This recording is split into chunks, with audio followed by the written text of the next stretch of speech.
계속해서 이제 다니엘서가 거의 끝나갑니다. 11장, 12장. 느헤미야서는 언제 한번 했고요. 이제 다니엘서 이제 끝나가고 있는데 오늘 금요 철야 기도와 쭉 이어서 알렉산더 대왕이 죽으면서 헬라가 네 나라로 쪼개지는데 그 네 나라 가운데 두 나라 사이에는 끊임없이 전쟁이 있게 됩니다. 애굽과 수리아입니다. 그래서 애굽 중심으로 한 톨레미스 왕조 남방왕이고요. 다른 한쪽 수리아를 중심으로 한 셀루커스 왕 북방왕입니다. 이 둘 사이에 전쟁이 끊임없이 있게 됩니다. 이 틈바구니 속에서 팔레스타인 땅에 살고 있는 유대인들은 많은 피해를 당할 수밖에 없었습니다. 특별히 오늘 9절 말씀에 보면 북방왕이 남방왕의 나라로 쳐들어갈 것이나, 이거 북방왕은 자기 어머니 원수를 갚기 위해서 수많은 대군을 일으킵니다. 뭐 이렇게 보면 말도 안 되는 얘기죠. 왜? 먼저 죽였으니까 이렇게 또 가서 죽인 거거든요. 그런데 거기에 대해서 대군을 일으킵니다. 왜요? 그런 거 뒤로 하고 일단 내 어머니가 죽었기 때문에 복수하겠다고 한 거죠. 그의 군대는 배를 타고 지중해를 건너 애굽으로 진군하는 도중에 큰 풍랑을 만납니다. 그래서 싸움도 제대로 하지 못한 채 본국으로 물러갈 수밖에 없었습니다.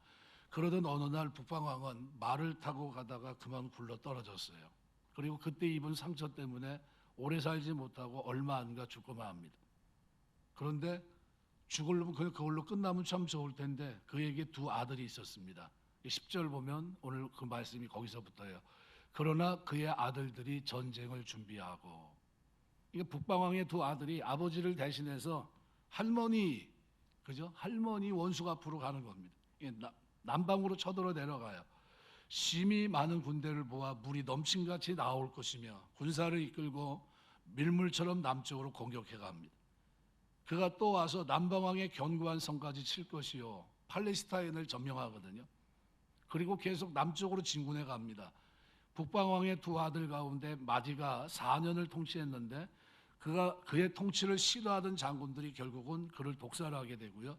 그 대신에 둘째 아들이 왕위에 오르게 됩니다. 그래서 10절 하반절에는 이렇게 말합니다. 심히 많은 군대를 모아 물이 넘친같이 나올 것이며 그가 또 와서, 맨 처음에는 그의 아들들이 했는데 그가 또 와서, 이게 이때는 단수입니다. 누구죠? 동생입니다. 그러니까 그의 아들들이 아니라 그 단수입니다. 남방을 치는데 결정적인 역할을 한 것은 첫째 아들은 독살로 죽었고 둘째 아들이 그 일을 합니다.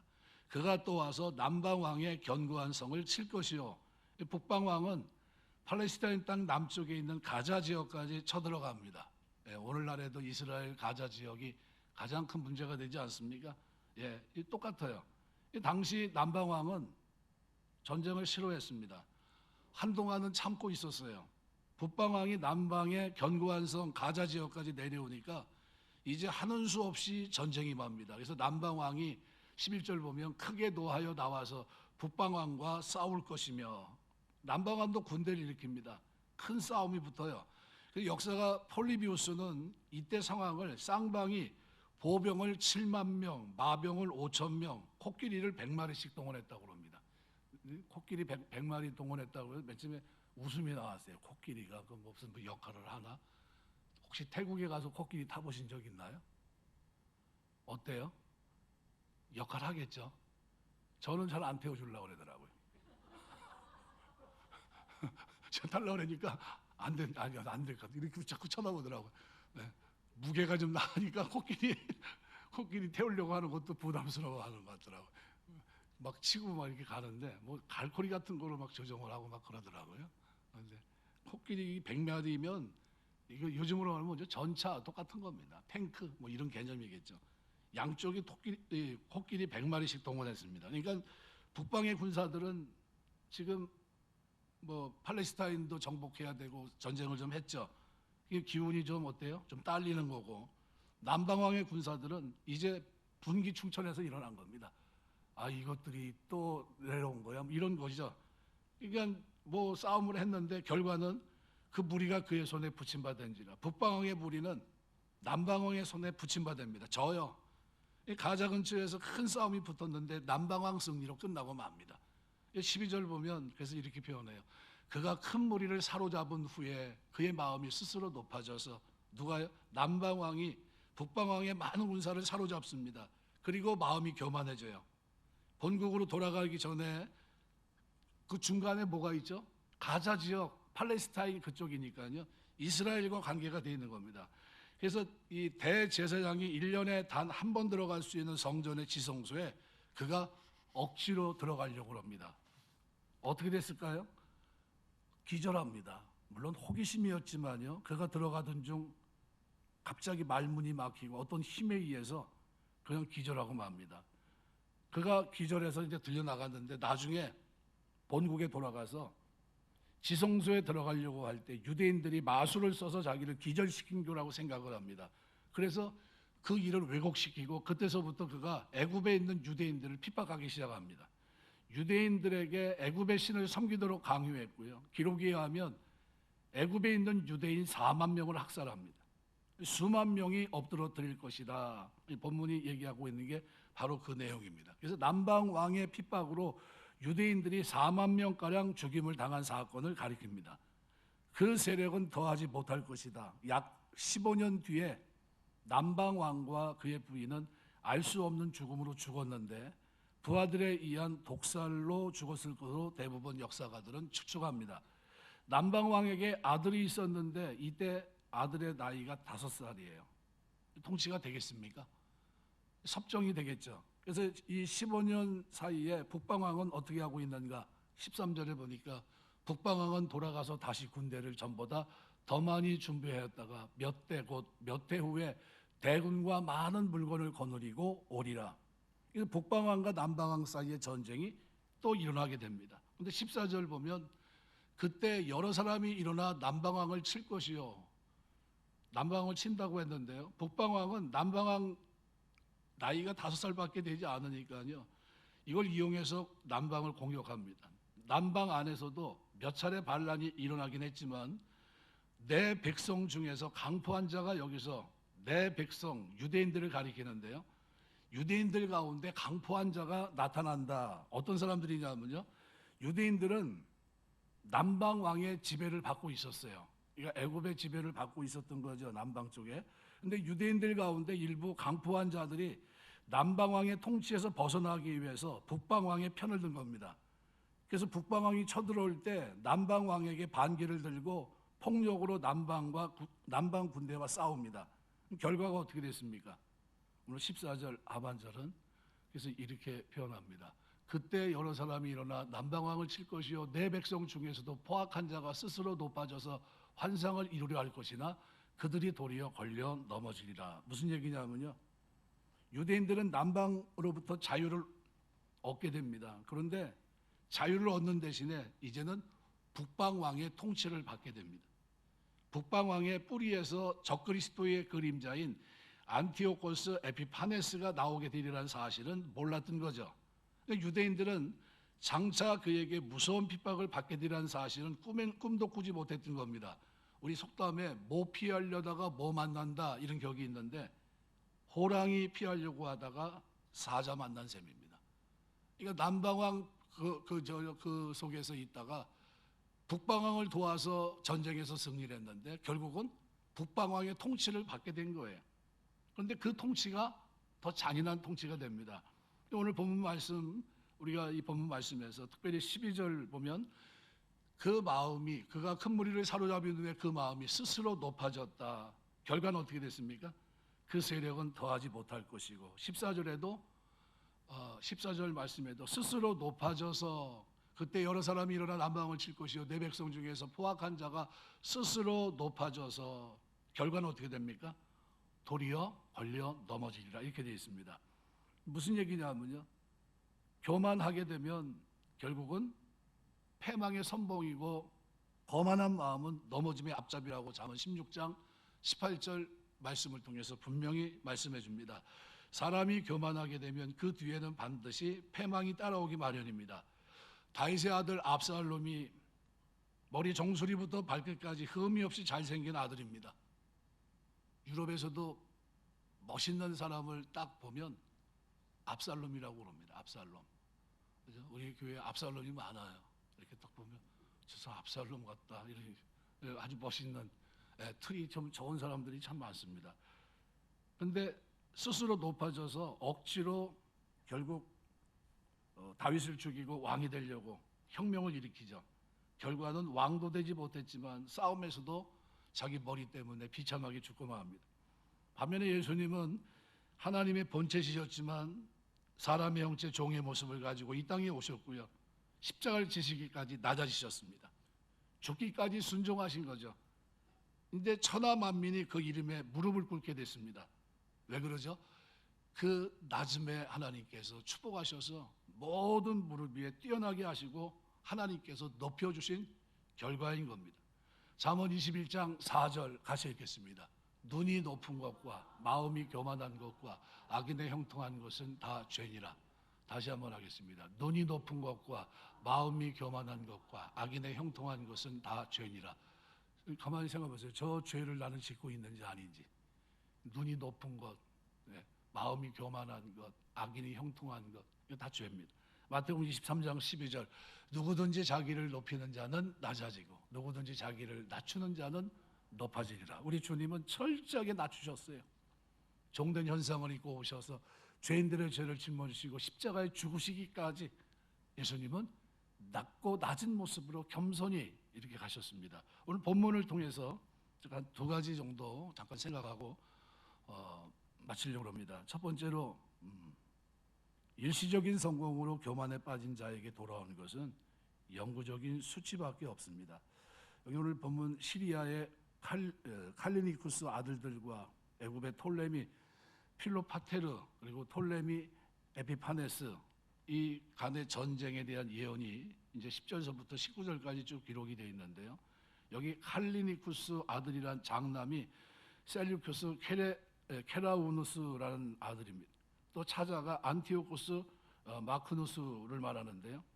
이 칼리니쿠스가 죽고 아버지 뒤를 이어서 케라우누스가 즉위하자마자 아버지 복수를 위해 군대를 일으킵니다. 그런데 패전하고 젊은 나이에 죽어요.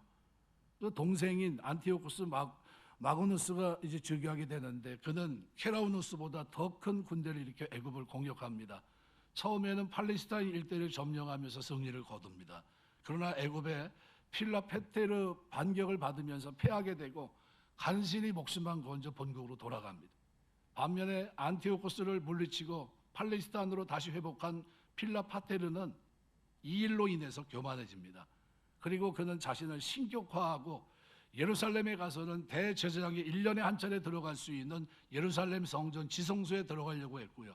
그 과정에서 그는 갑자기 알 수 없는 이유로 말문이 막히면서 기절했고 급히 본국으로 후송됩니다. 그런데 애굽으로 돌아간 필라파테르는 자기가 기절한 것이 유대인들이 마술을 걸었기 때문이라고 여기고 애굽에 거주하는 유대인들을 핍박하기 시작합니다. 그리고 애굽의 신들을 숭배하도록 강요시킵니다. 말을 듣지 않는 유대인 4만 명을 학살하는 만행을 저질러요. 그런데 그는 결국 알 수 없는 갑작스러운 죽음을 맞이합니다. 그래서 12절이 바로 이러한 사실을 말씀해 주고 있는 겁니다. 12절 말씀대로 그가 큰 무리를 사로잡은 후에 그 마음이 스스로 높아져 수만 명을 엎드러뜨릴 것이나 그 세력은 더하지 못할 것이요. 여기 주목할 것은 자기 스스로를 높인 필라파테르가 도리어 지극히 낮아졌다는 사실입니다. 이것이 예언의 말씀에 명시한 것을 통해 확인하듯이 이것은 분명 하나님의 섭리의 성취입니다. 하나님께서는 교만한 자를 미워하시고 대적하심으로 말미암아 그를 낮추신 겁니다. 잠언 16장 5절 같이 읽겠습니다. 무릇 마음이 교만한 자를 여호와께서 미워하시나니 피차 손을 잡을지라도 벌을 면하지 못하리라. 교만한 사람하고 서로 뭘 하면 안 된다는 거예요. 야고보 4장 6절 그러나 같이 읽겠습니다. 그러나 더욱 큰 은혜를 주시나니 그러므로 일러스되 하나님이 교만한 자를 물리치시고 겸손한 자에게 은혜를 주신다 하였느니라. 이건 스스로 높아지는 자는 도리어 낮아지게 됩니다. 오늘 14절에도 내 백성 중에 이렇게 말합니다. 내 백성 중에서도 포악한 자가 스스로 높아져서 환상을 이루려 할 것이나 포악한 자는 누굴 말하냐면요. 악한 자들이에요. 비류들. 이런 사람들이 민족이 어떻게 해요? 민족 구원을 위해서 북방과 합의합니다. 그리고 남방을 치는데 도와줘요. 그런데 그 의도가 뭐죠? 좋지 못했습니다. 결국 어떻게 됩니까? 실패하고 말아요. 하나님 앞에 걸려 넘어지게 됩니다. 누구도 스스로 높이는 자는 반드시 낮아지게 되어 있다 하는 이 원리를 여러분 잊지 마셔야 됩니다. 잠언 21장 4절 눈이 높은 것과 마음이 교만한 것, 악인이 형통한 것은 다 죄라고 그랬고요. 마태복음 23장 12절 누구든지 자기를 높이는 자는 낮아지고 누구든지 자기를 낮추는 자는 높아질 것이라고 분명히 말씀합니다. 우리 신앙생활하면서 언제나 예수님의 마음을 여러분이 기억하시기 바랍니다. 예수님은 뭐라고 표현하죠? 나는 마음이 온유하고 겸손하다 그러셨어요. 예수 믿고 나면 우리 마음이 어떻게 해야 됩니까?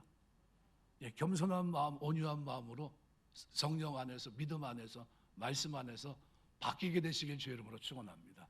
그래서 예수 믿으면 이제 주인이 하나 생긴 겁니다. 누구죠? 우리 주님이 나의 주인이 되십니다. 언어도 통제해야 돼요. 언어도 나 하고 싶은 말 다 하는 게 아니라 주인 되시는 그분, 예수님의 이름을 쓰게 한 그분이 내 안에 계신 거예요. 동행하고 있습니다. 그죠? 그래서 언어도 절제하셔야 돼요. 참 경고는 고와 과부를 환난 가운데 돌아보고 자기를 지켜 세속에 물들지 않는 것이다. 우리 안에 이 절제를 하는 이 부분이 굉장히 중요합니다. 또 하나는 오늘 본문에서 하나님이 이를 명분은 뭐죠? 자기 민족의 구원이었어요. 야, 내가 이렇게 해서 내가 저놈을 살려내야 되겠다. 근데 그들 마음속은 어때요? 하나님이 그들 마음을 봤을 때 포악한 자라고 얘기합니다. 도적의 아들들이란 뜻이에요. 그러니까 굉장히 안 좋은 표현이죠. 13절 보면 안티오쿠스 3세와 동맹 세력들이 애굽에 침입하는 사건을 다루고 있는데요. 14절에서는 당시 애굽의 속국이었던 유대 민족이 이때를 틈타 독립을 시도합니다. 근데 내 백성, 이스라엘 백성을 지칭하는데 이때 애굽의 속국이었다가 독립을 시도한 것은 민족적 해박을 염원하는 지극히 자연스러운 겁니다. 그런데 이들이 명분보다는 이들의 마음이 어떤 사람입니까? 포악한 자들이라고 서술합니다.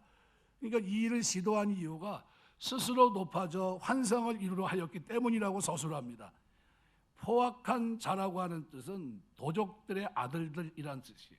The son of the loppos라는 단어입니다. 그러니까 이것은 법과 질서를 지키지 않은 무법자들, 파괴와 폭력을 일삼는 포악한 자를 지칭한 표현입니다. 그러니까 이 독립운동을 누가 하고 있는 거죠?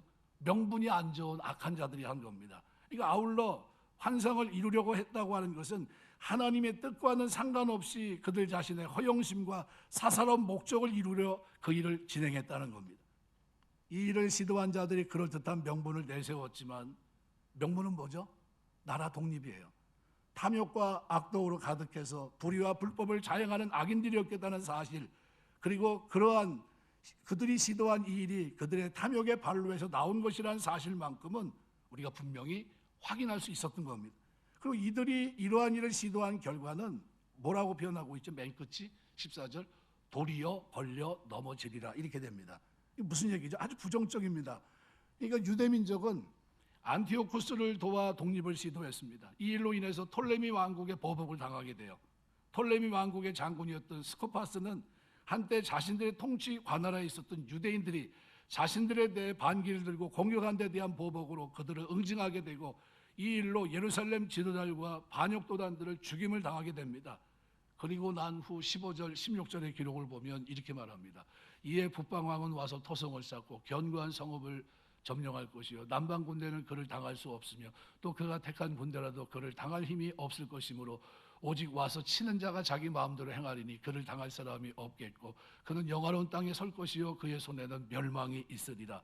여기서 제시하고 있는 북방왕이 애굽 침공을 성공리에 마치게 됩니다. 그래서 안티오쿠스 3세는 애굽의 속국이었던 유대 지역을 점령하고 자기 수하에 두게 되지만 이 결과는 어떤 결과냐면요, 늑대 물리치자고 사자 불러들인 꼴이 됩니다.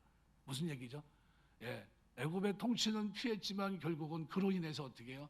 큰 문제를 야기시켜요. 왜냐하면 이때 북방 왕의 나중에 모습이 누가 여기 등장하냐면 안티오쿠스 에피파네스, 그죠? 이 적그리스도의 상징이 그가 이제 등장하게 됩니다. 그러니까 하나님께서는 이 계시를 주실 때 유대 민족의 독립을 시도한 자들이 나쁜 동기를 갖고 일을 행했다고 하는 것을 판단하셨습니다. 그리고 거기에 상응하는 결과를 주신 겁니다. 그들은 하나님 보시기에 포악한 자, 무법한 자였고 자신들이 원하는 목적을 이루고자 독립이란 명분을 내세웠던 겁니다. 하나님께서는 그들이 내세운 명분에 주목하지 않았고요. 먼저 이러한 그들의 됨됨이, 다른 목적을 가지고 독립운동을 했던 그들에 대해서 그들의 면면을 지켜보시고 거기에 따른 결과를 주셨던 겁니다. 이러한 본문은 우리가 어떤 일을 하느냐, 그죠? 무슨 일을 이루느냐, 어떤 목적을 이루느냐, 그것보다도 우리 자신이 하나님 앞에 어떤 사람이냐, 합당한 사람이 되고 합당한 마음을 품고 사느냐 하는 것이 얼마나 중요한 것인지를 우리에게 가르쳐 줍니다. 우리가 신앙생활하면서 먼저 마음이 변화되게 되시길 주의 이름으로 축원합니다. 마음이 결여되게 되면요, 왜곡될 수 있다는 거예요. 하나님은 우리의 마음까지도 감찰하십니다. 마태복음 17장 17절 18절 보면 같이 읽겠습니다. 예수께서요 대답하여 이르시되 믿음이 없고 패역한 세대여, 내가 얼마나 너희와 함께 있으며 얼마나 너에게 참으리요. 그를 이로 데리고 오라 하시고 예수께서 꾸짖으시니 귀신이 나가고 아이가 그때부터 나으니라. 우리가 꼭 기억하셔야 됩니다. 명분보다도 먼저 선결돼야 될 것은 우리가 하나님 앞에 바른 사람이 되고 바른 마음을 품는 겁니다. 시편 7편 9절 말씀에 이렇게 같이 읽겠습니다. 악인의 악을 끊고 의인을 세우셔서 의로우신 하나님이 사람의 마음과 양심을 감찰하시나이다. 누가요? 의로우신 하나님이 사람의 마음과 양심을 감찰하신다. 하나님은 우리의 어떤 일의 결과를 보지 않고요, 그 동기를 먼저 보십니다. 동기. 그게 선한가, 그죠? 어떤 걸 이루 사람 앞에 보이는 게 아니라 사람 앞에 보이기 전에 그 출발점이 무엇인가, 그거부터 보세요. 이사야 3장 10절 11절 이렇게 말합니다. 너희는 의인에게 복이 있으리라 말하라. 그들은 그들의 행위의 열매를 먹을 것입니다. 악인에게는 화가 있으니 이는 그의 손으로 행한 대로 그야 보응을 받을 것임이니라. 이렇게 말씀합니다. 말씀을 맺겠습니다. 청년회가 이제 출발을 합니다. 그래서 이제 가는데 이런 기도를 많이 부탁을 드립니다. 옛날처럼 막 그냥 뜨겁게 막 기도하고 그런 거 좀 보고 싶어요, 사실. 잘 안 합니다.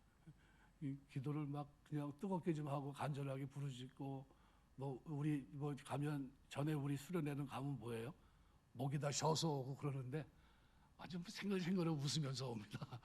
왜냐하면 별로 이렇게 뜨겁게 그런 거 없고요. 찬양하고 막 그러다가 그냥 잠깐 이렇게 은혜 받은 거야 만 거야 싶을 정도로 하고 그냥 올 때가 참 많아요.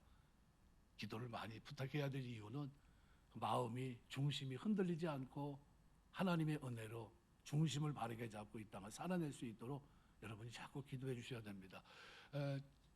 저는 지금도 제 부모님께 감사드려요.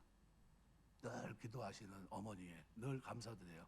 내가 여기까지 이렇게 되게 된 것도 어머니의 기도가 아닌가, 저는 이렇게 늘 생각을 합니다. 여러분의 기도가 그만큼 중요합니다. 그래서 오늘 이 본문의 말씀, 어떤 일이 있어도 우리가 꼭 기억할 것이 있습니다.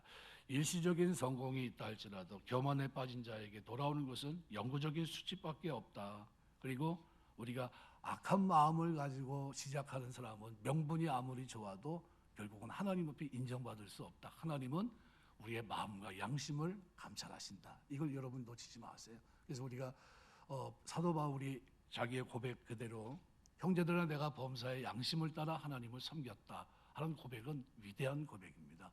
자기 인생 전체를 걸어놓고 한 진짜 갚을 수 없을 정도로 내가 그리스도를 본받은 것처럼 너희는 나를 본받는 자가 되라 하면서 그 길을 걸어갔던 사도 바울이 양심을, 형제들아 내가 범사의 양심을 따라 하나님을 섬겼다, 이거를 놓치지 마셔야 돼요. 여러분이 신앙생활하면서 결과보다도 항상 하나님 변화된 마음, 이 중심 가지고 하나님이 아시면 됩니다 하는 그 중심을 가지고 하나님을 섬길 때 하나님이 받으시고 축복하시고 인도하실 줄 믿습니다. 오늘 본문은 말 그대로 이대로 진행이 돼가요. 그래서 나중에 금요 철학에도 말씀드린 대로 북방왕의 딸이 여러분이 잘 알고 있는 클레오파트라입니다. 클레오파트라가 5살 아이보다 더 많은 12살에 글로 가요. 한 7년 정도 차이가 있겠죠. 그래가지고 같이 성장합니다. 뭐 하려고 그러죠? 이제는 아주 애굽을 지배하려고 했던 거예요. 그래서 이제 심어놓은 겁니다. 말 그대로 결혼을 시켜서 이제 섭정해야 되겠다, 이런 이제 생각을 가졌던 거죠. 그런데 그대로 됩니까? 여자가 결혼하면 달라지는 거예요. 그 남자를 사랑하게 됩니다. 5살짜리가 성장해서 그가 왕이 되는데 그 왕인 그 아들과 사랑에 빠져요. 그래서 5년 동안 지켜봤는데 어떻게 되죠? 나중에 아버지 말을 안 들어요. 그러니까 우리 딸에 대해서 너무 기대를 갖지 마세요. 아무리 얘기해도 소용없어. 결혼하면 남자 쫓아가게 돼 있어요. 그렇게 됩니다. 그래가지고 나중에 어떻게 해요? 그냥 그러고 맙니다. 그래서 17절 보면 이렇게 말해요. 그가 결심하고 전국의 힘을 다해 이르렀으나 그가 화친할 것이요 또 여자의 딸을 그에게 주어 그의 나라를 망하게 하려 할 것이나 이루지 못하리니 그에게 무익하리라. 딸을 줘서 뭔가 하려고 했던 계획이 무너지게 됩니다. 그럼 이걸 성경이 왜 기록해 놓고 있죠? 이대로 될 것이다 라는 거예요. 예고한 대로. 됐습니까? 안 됐습니까? 그대로 돼요. 그래서 이 사람이 17절에서 말하고 있는 이 사람이 여러분이 알고 있는 그 사람입니다. 예. 그러면 성경의 약속이 신실한 약속이 그대로 다 이루어진 거예요. 그죠? 그러면 여러분 우리가 뭘 생각하셔야 됩니까? 하나님은 1.1획도 변함없이 이루시는 분이구나. 이걸 여러분이 아셔야 돼요. 그래서 우리가 요한계시록 그리고 다니엘서 이 말씀들을 묵상하고 느헤미야서를 묵상한 이유가 뭐죠? 이유는 딱 한 가지입니다. 하나님은 역사 속에서 자기가 말씀한 그 말씀을 그대로 이루신다는 거예요. 그러면 다시 오실 주님을 여러분이 기다립니다. 그 하나님 앞에 언젠가 우리가 서게 돼요. 그럼 어떻게 해야 되죠? 하나님 앞에 설 그날을 우리가 기억하면서 형제들아 내가 범사에 양심을 따라 하나님을 섬겼다 한 그대로 우리가 하나님 앞에서 바르게 양심을 따라 바르게 섬겨야 됩니다. 하나님이 아시면 됩니다 하고 섬길 때 이것이 나에게 복이 되고 하나님께 영광이 되는 줄 믿습니다. 살아가면서 명분보다 더 중요한 것은 내 중심을 하나님 앞에 드리는 마음을 드리는 삶이다 하는 것을 꼭 기억하시고요. 여러분의 마음의 중심을 하나님께 드리는 축복이 있게 되시길 주의 이름으로 축원합니다. 기도하겠습니다.